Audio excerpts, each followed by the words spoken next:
whenever you're ready. Thanks, Dorcas. Well, just want to say thanks for everybody coming along to the webinar tonight. I'm part of the environment group, part of the Access and Environment group, and we've got a couple of webinars running because, because it's important to be looking at our environment and how it impacts on us, and we impacting it as paddlers. Paddle Scotland has pledged to raise environmental awareness and be proactive in the types of events and information that they supply. So as part of the environment group, we look to raise awareness of environmental issues and contribute a selection of environment-related articles for Paddler magazine, help support events like this, the webinar series, and represent Paddle Scotland at various events like CVC. So just to let you know about the other types of, there's different types of webinars happening across the next couple of months with Paddle Scotland. So there are the environment ones that we are involved in, and there's some club development ones, and there are some like kind of sport specific. There's an SUP webinar, there's a surf webinar, and there is polo. That's the three. If I've missed one out, Matthew, let me know. But there's lots of different webinars on, and you can get information about them on Paddle Scotland and sign up for free if you're a member of Paddle Scotland itself. Anyway, this webinar tonight is about the work that Caithness Beach Clean do. I've had a sneak preview. It's just really fantastic work that Dorcas and our partner are involved in. So I'm just going to hand you over to Dorcas Sinclair just now, who's going to give us some information about the type of work that Caithness Beach Clean are involved with. Thanks, Dorcas, for giving the time for this tonight. No problem. Well, good evening, everybody, and thank you for joining me and talk about what CBC is, Caithness Beach Cleans, and what we do. We started the group in 2019, and it's mainly because my husband Alan and myself love the sea in all its forms. We've both done sabaqua, I've done surfing, Alan still sails, and we walk the beaches a lot. And in 2019, we were walking along Dunnet, and we were tripping over plastic. Alan would pick up a rope and tie another rope to it, and I would pick up a bucket and fill the bucket, and it was ridiculous, and it seemed to be getting worse every time that we went for a walk on the beach. And eventually I decided to do something about it. So I started a Facebook group called Caithness Beach Cleans, and that's all we are. We are only a Facebook group. We're not a charity. We don't have any funding. We did initially get a little bit of funding from local councils just to set us up, but now we have no funding whatsoever, and we've been going for 6 years. What we do is we ask people to go for their walk on the beach and just pick up plastic. We give them litter pickers and scales when they need it, and bags as well if they need it, and we ask them to take a photo of the weight of plastic that they have picked up. We then record that, which I'll come to later. If there's big stuff on the beach, we ask people to contact us and let us know, because now we have a quad bike and we can actually go and deal with that as well. If we go down the pictures a little bit, you'll see that the first picture with all the barrels, that was Roygeo on the east coast, and it hadn't been touched for a long time.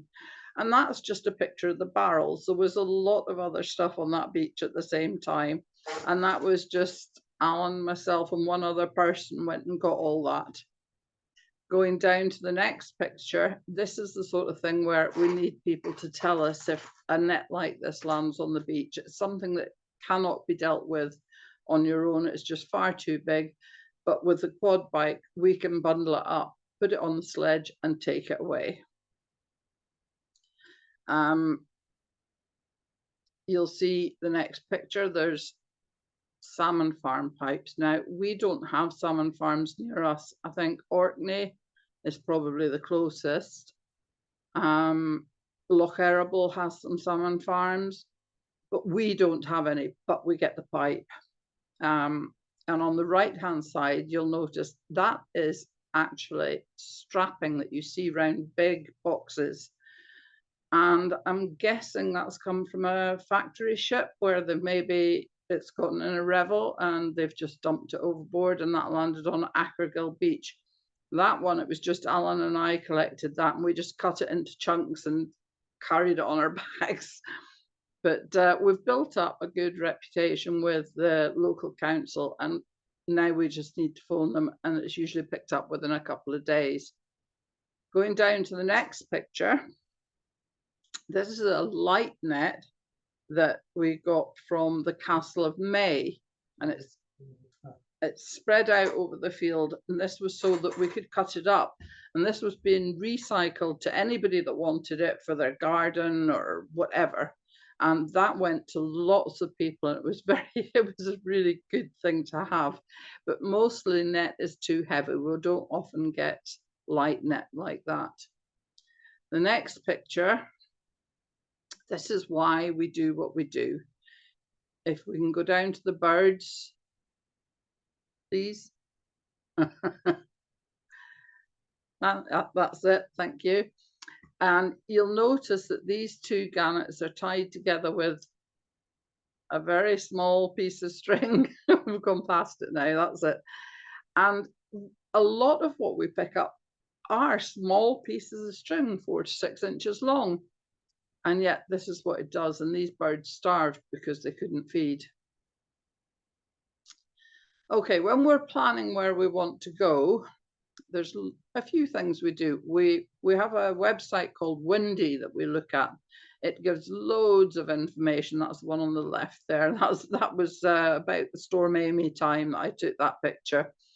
But it gives us the information telling us how strong the wind is, what direction, which is really important, which direction it's coming from, because we watch Windy, and when we have a sustained wind in the same direction for any length of time, we know full well that the beaches that it's blowing onto are going to be full of plastic.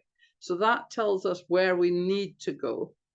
Then on the right hand side, we've got the Dunnet Bay tides and weather, and we look up tides for whatever beach we're going to. Most beaches, it's not too important for us because we work the high tide line. Dunnet Beach is actually slightly different. If we have a sustained wind coming onto Dunnet and it works alongside a high tide, a full moon, and we've got the wind, high tide, then if you go to the midsection of Dunnet Beach, you can find that the waves will come in and you'll get a big surge that comes along the stream, and it can actually be about 5 feet higher than normal. So if you're on the lower part of the path, it could actually sweep you away. So it is important to watch out for the tides and the weather. That's mostly what we do to prepare for it, to decide where we're going. We look at the direction of the wind. If we go down a bit more, we don't use a lot of equipment. We use litter pickers, scales, gloves. What happens is that we've got something like 1,300 people in our Facebook group. About 30 of them actually beach clean on a regular basis. On a very regular basis, there's maybe a half dozen of us. So the people that are out all the time, we supply them with jackets as well. But they'll get gloves if they need them. Litter pickers, everybody gets litter pickers and scales. The next picture shows our quad bike and trail and sledge. And this was on Achergill Beach. And the sledge is just 2 fish boxes joined together with wheels, and Alan made it, and it's just great. We can carry ton bags on this. We can put 2-ton bags on this sledge and drag them along the beach as well. But that's the other bit of equipment that we have when we need it. Mostly a plastic bag is all you need. If you're not doing big stuff, a plastic bag in your pocket, take it out, put your plastic in it, and put it in the nearest bin. That's all you need to do. Next one is, oh right, the other thing, I forgot the bins. We work with the local council a lot, and if we know we're doing a big beach clean, I can phone them up and say, we're doing one, can you put some bins down? And they will supply us with these bins. They also supply us with the green bags, which is just great because a big beach clean, and you just heave it all into the bags, tie them up, much easier to handle.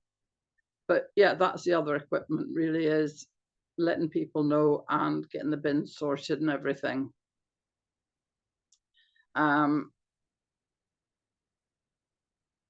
One of the reasons we use the sledge, one of our main litter pickers goes out nearly every single day, and she probably brings back about £2 a day. But that's because if she finds anything large, she stashes it up in the dunes.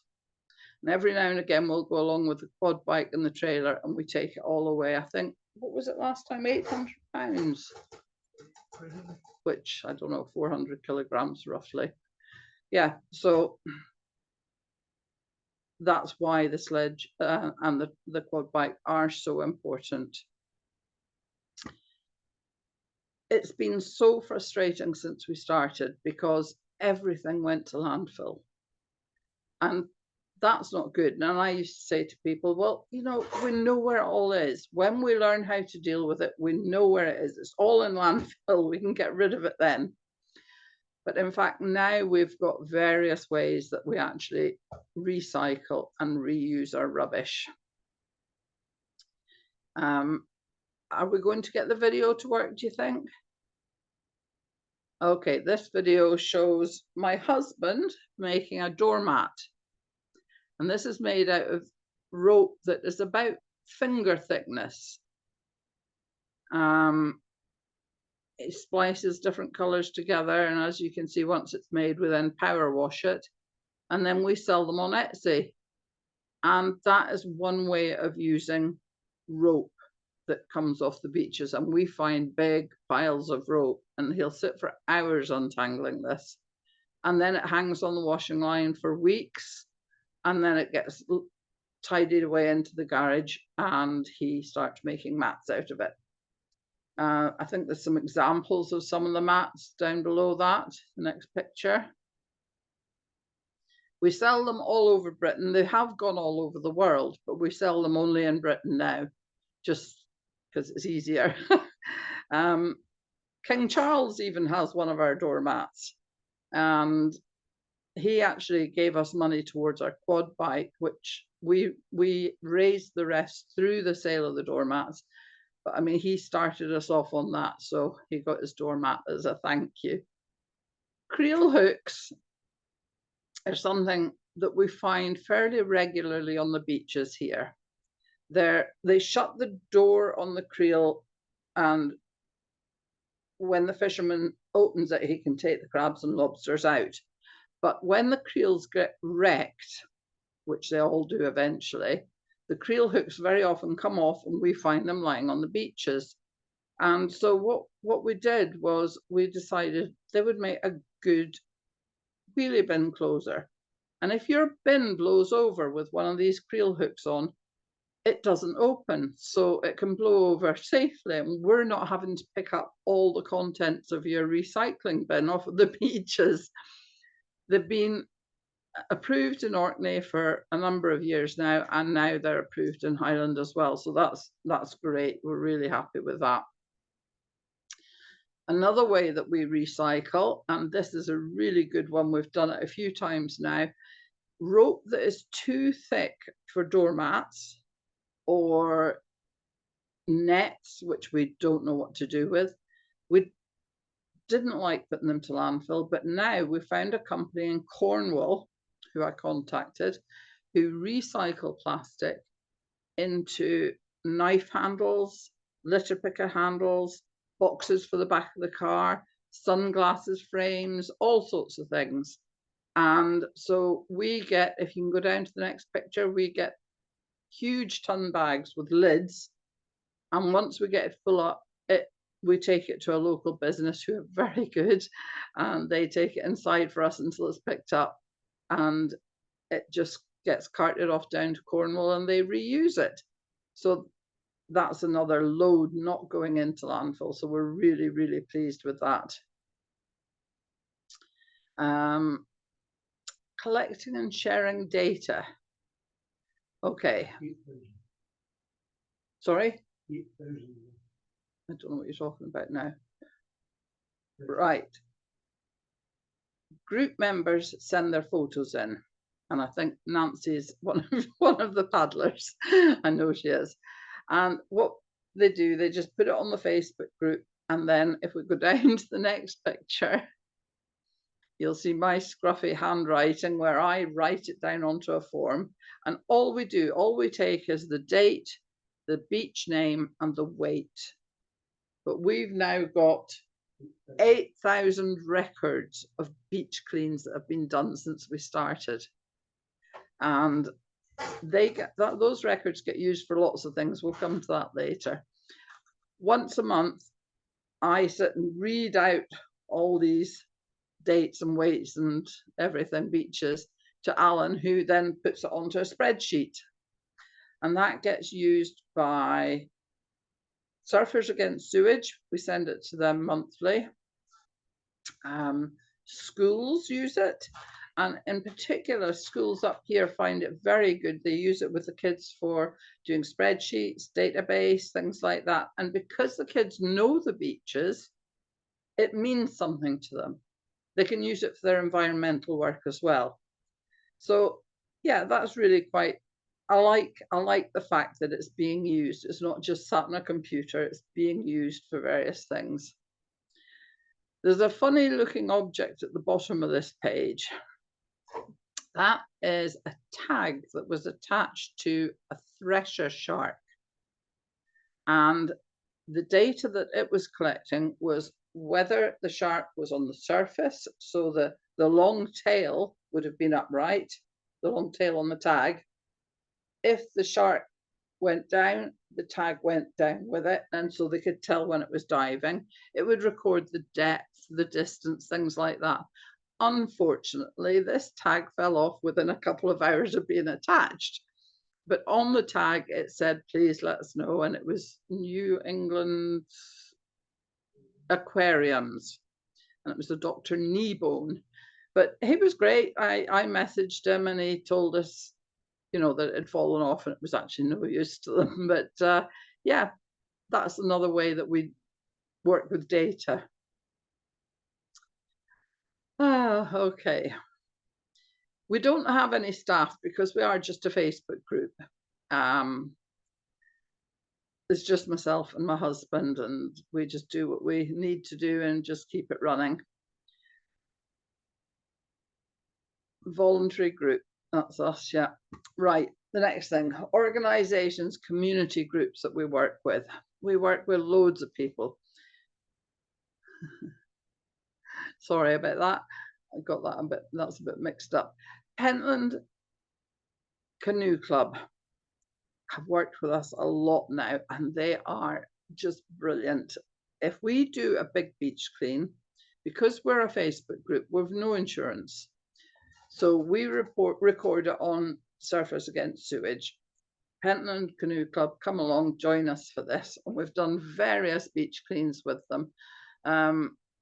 That last picture, if I can just ask you to go back one. That one, that's a meeting at Helmsdale, and you can see all the canoes on top of the vehicles and things. And that was a big clean at Helmsdale. I don't actually have the details of that one. 1.5 tons of plastic was removed from Helmsdale.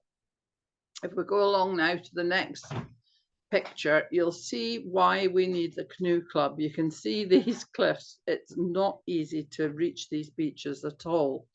So what happens is the canoe club paddle into the bottom. We take the quad to the top and we throw over ton bags attached to rope. The canoe club work at the bottom and fill the ton bags. Then we haul them up using the quad and put it into bags and do all the rest of the stuff at the top. And it works really well. Excuse me. We have walkie-talkies so we can talk to each other. We're really quite organized for all of this. But that beach is Force Beach, and there was 110 kilograms taken off of that one. If we go down to the next set of pictures, the top left picture was taken at a place called Scorries Island, and we took 810 kilograms off of that. The one below it, is that Huna? No, the one below it's Helmsdale. Water lines. The one on the right is Huna, I think. Doesn't matter. Anyway, with the canoe club, we have taken over 4 tons of plastic off of beaches. And that's 4 tons that we couldn't have got to. So thank you very much. You've really been invaluable for the work you do. When you think that an average beach clean for one person is 3.6 kilograms, and we've taken over 4 tons off there. I've done a few college courses for the Pathways to College and Employment. And I've also, we go to the science festivals up here.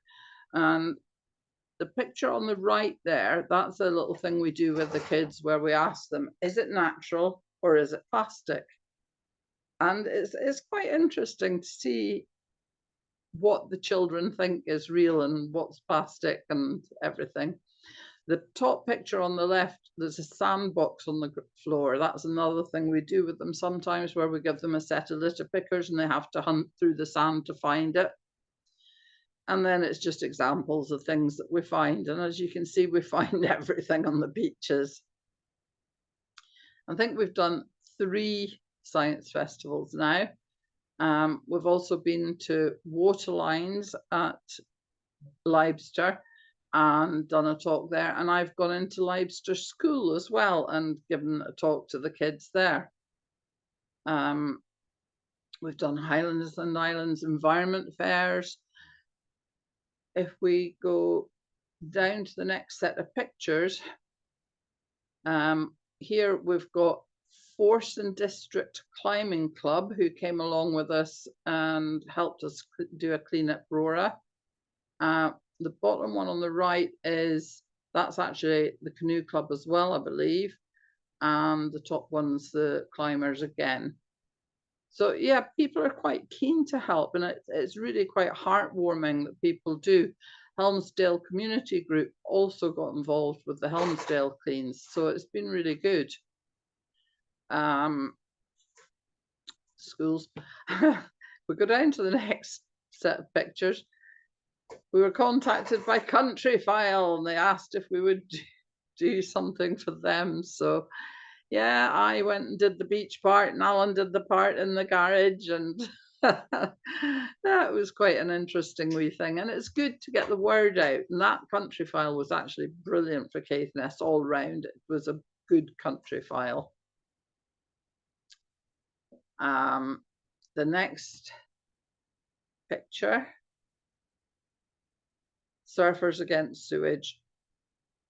As I say, they give us bags, they give us litter pickers if we need it, and they give us insurance, which is the important thing, because it always worries me when I ask people to join us, because the group was set up just to encourage individuals, but occasionally we do need to have a bigger group of people. So yeah, it's really good to have someone like Surfers Against Sewage to help us.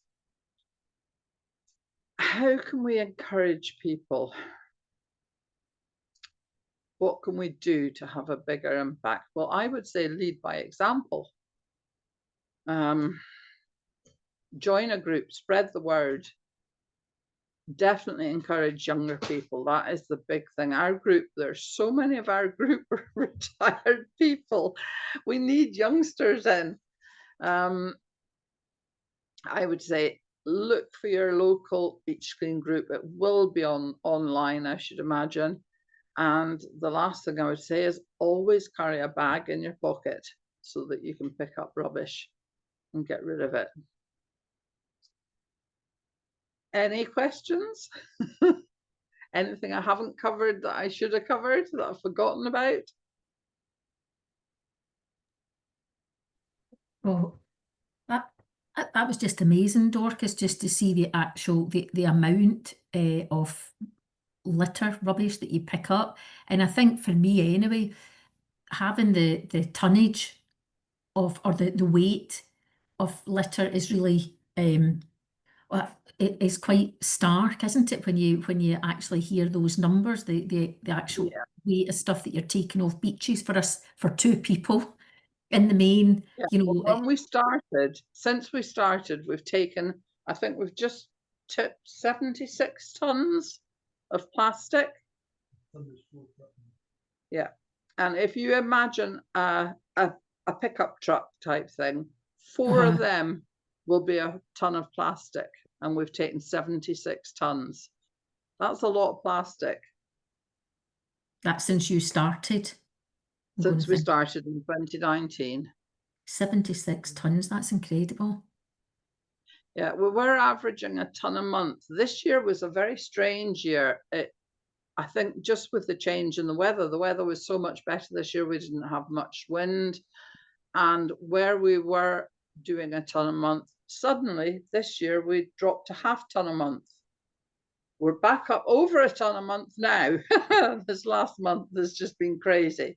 But yeah, about a ton a month is how it averages out. That's so. I mean, a lot of us, are like Paddle Scotland, encourage or promote the big paddle cleanup. So I think it's Clear Access, Clear Waters. I think it's Paddle UK that kind of organised that and kind of supported by Decathlon. But you know, they'll send out litter pickers and bags, but something that doesn't come out, and I think that, well, we don't weigh. They're not asking people to weigh. I mean, they've got an interactive map where the cleans have taken part. So it's really about raising awareness. But I think your weighing is really, you know, is really a kind of step forward for people to see actually how much, you know, to can understand better the amount of litter or rubbish that they're taking off. So I think that's a really nice addition that you do, is that weighing. And it might be something to say to the big paddle cleanup, based on what you do. That might be something they could introduce. Well, yeah, I mean, it's quite interesting that Surfers Against Sewage and Marine Conservation Society have formed, and they ask you to fill in the forms. And it always used to be, oh, how many Q-tips did you pick up? How many straws did you pick up? How many pieces of rope did you pick up? Now, a piece of rope can be a meter long, or it can be a mile long. And there was no differentiation between these two pieces of rope. It can also be the thickness of a finger or as thick as your leg. And again, there was no differentiation. However, Surfers Against Sewage have now changed their form, and they're taking these things into consideration, which is brilliant. And I think they've started introducing weights. So yeah, it makes a big difference. I think opens people's eyes. Maybe we can share that then with the big paddle cleanup. You know, just pass on. You know, that this is good practice. You know, that it might be something that would be, you know, an additional benefit to them, because they can ask for that. What did you pick up, or how many bags of litter did you pick up? And I mean, they ask people, and I know it's, you know, to make it more interesting, I think, for people doing it, you know, what's the most interesting or unusual thing that you've found, you know, so they encourage that kind of thing, but not the weights as far as I'm aware. So that's really great. Yeah, another thing we did, we went to, oh God, I've just gone brain dead. Where's Katrina? We went on a holiday to the Isle of Tiree and met up with a beach cleaner in Tiree. And what she does is she has a 2-bag method. And she takes 2 bags in one hand, domestic waste goes into one, and industrial waste goes into the other. And that was a real eye-opener. That really made us, I mean, we knew that majority of what we take is industrial. But doing it that way just proved it, because it worked out 5% was domestic and 95% was industrial. So the 2-bag method is also a good way of looking at what you're taking. But I would like to point out that we hardly ever get carrier bags now, and we hardly ever get Q-tips anymore, since they've changed them to the cardboard ones. So that's all good. These things, they do work, these little changes. That's heartening to hear that, you know, that you know, that kind of messaging, if we, you know, people do take it on board, or eventually you're seeing the evidence that, you know, there is a reduction in that kind of use. It's interesting that it's nearly 95% industrial though. I would say that that's mostly, it's up here because we have so few people. And on Tiree, again, there's not many people. Tiree in particular, it catches everything. But I mean, if you were to do a beach clean further south on a higher population count, I'm sure that would change. Those amounts would change. But certainly the stuff we get from Brora to Loch Erible, I'd say, is 95% industrial. That's nice. Well, I mean, it's interesting to see the difference in different areas, you know, in a remote rural area, what you're getting, and, you know, the comparison with, you know, like more built up areas, you know, the distribution of that and domestic and industrial litter is really interesting. Does I've got a million questions, but does anyone else have questions? Because I could keep Dorcas and Alan here for another couple of hours. I'm just going to go along the gallery and see.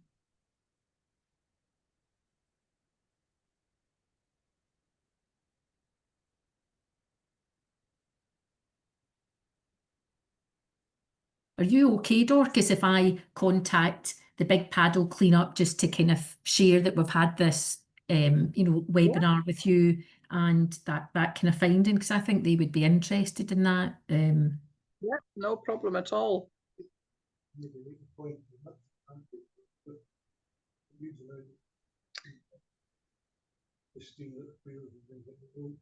Yeah, I've got my husband talking to me here, and what he's saying is, we've taken 76 tons of plastic off. We don't record the metal we take off. And if you think of a creel, which is 35, 40 pounds, we only take a percentage of that as plastic. And we've taken an awful lot of creels off of beaches. And what we say is, take anything off the beach that you think shouldn't be there, but only weigh the plastic. So I would hate to think what the total would be if we'd weighed everything we took off. But we don't. We just weigh the plastic. So it is much bigger amount if you look at it overall. Yeah. The reason we don't count the steel is because it's going to disintegrate in the sea. Right. And it's, you know, it's not like plastic where it's going to do the same sort of damage. So we only weigh the plastic. But what is interesting is we're finding more things like drones. We found a few drones now. We never used to find them. They're always knackered. We find cameras. We found a full face mask at one point, gas mask. We find medication. It's amazing, little ampoules of medication things. Thankfully, not very often. And we don't find many needles, thankfully, but we do find them. And I'm very, very glad to say that we've never found any bodies or anything like that. We've always just found the plastic and the rubbish. Yeah, we did actually come to a beach on the east coast again, and we're walking down towards it, and this was one we could get to. And I'm, oh no, Alan, what's that? Oh gosh, oh no. And we could see this body. We could see arms and legs and a head. Oh no, it was in the rocks. It was a man overboard dummy. It was, oh my God, stuffed with buoys and plastic containers and things. But from a distance, it looked like a person. But that's the closest we've ever been, thankfully. But it's fascinating to hear, you know, how you've set this up, and you know, the tonnage is just incredible that you're pulling in, and it's really nice to see Pentland Canoe Club helping, or the way that paddlers, because you know this is Paddle Scotland webinar, but yeah, to see how they can help and get into these like difficult to access areas. There isn't a picture there. I don't know if you've got it. Maybe it was the. I know that Nancy and Emma shared it with our group, but there's one of Emma abseiling down a cliff to get to some rubbish. I know you're on, no, Emma, I but remember that. I'm sure that was on one of the beach cleans. Yeah, I don't think it's one I noticed when I was searching for pictures. Maybe one of Scully's Island one. It could have been, yeah. It was Maybe more Nancy. grassy hill than a cliff. Yeah. Scully's Island.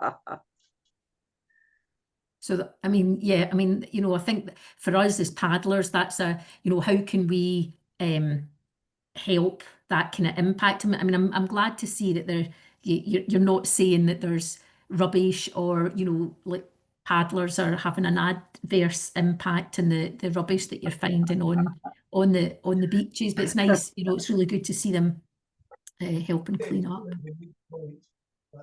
We have a sort of we get together for a safety briefing before things like that. Yeah, okay. Alan's saying that I should make a point that when we do a big beach clean, that we always have a safety briefing before we actually start.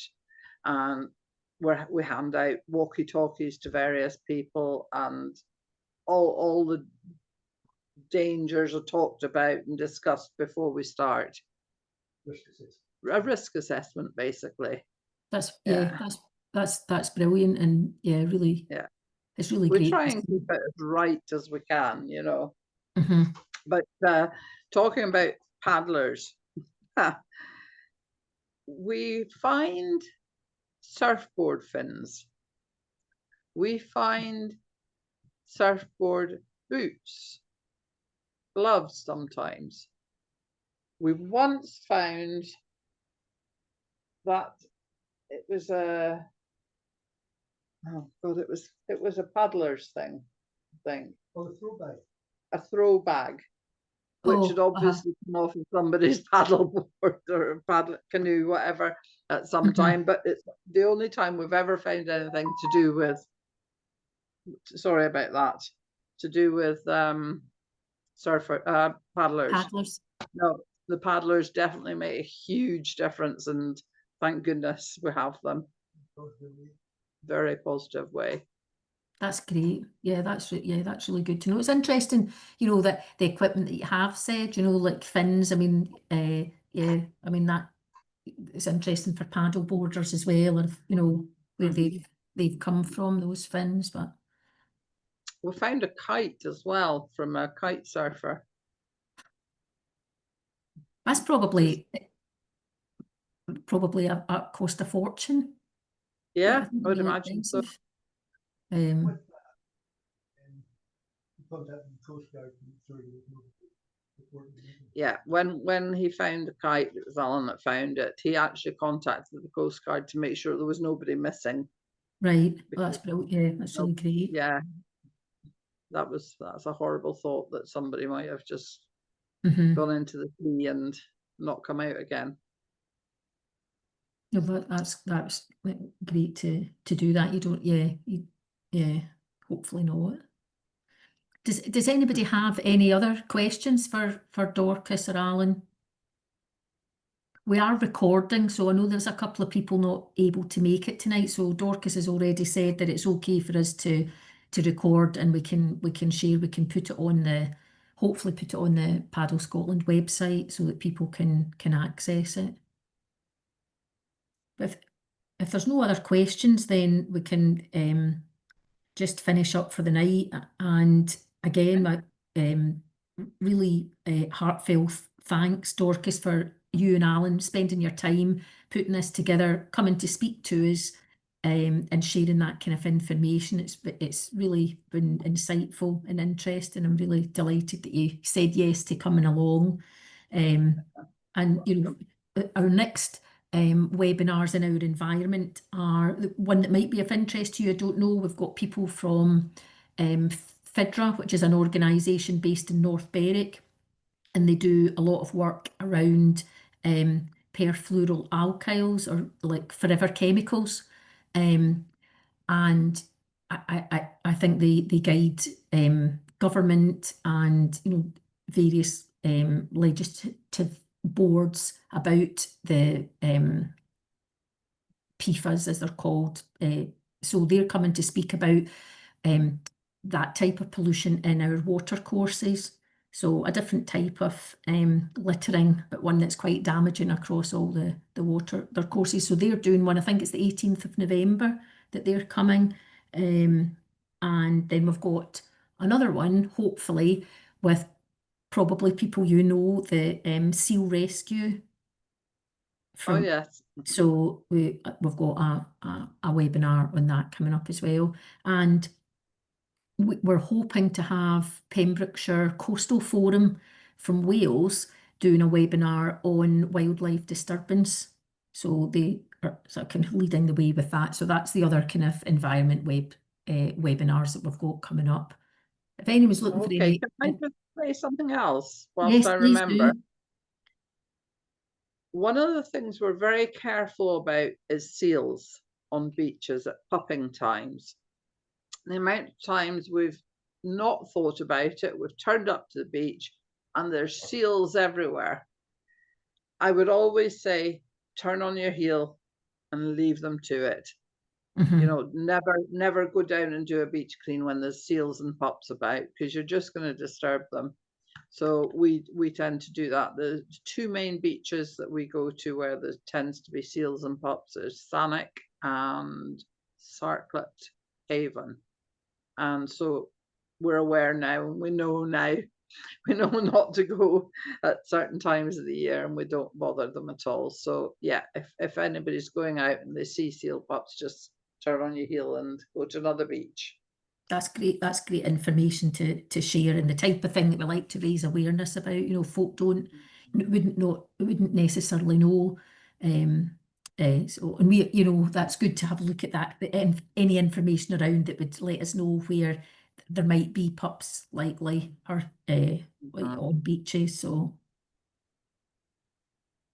well, thanks very much. I really do appreciate you coming along, Dorcas and Alan, to share the work that you do. So thanks very much for doing that for Paddle Scotland.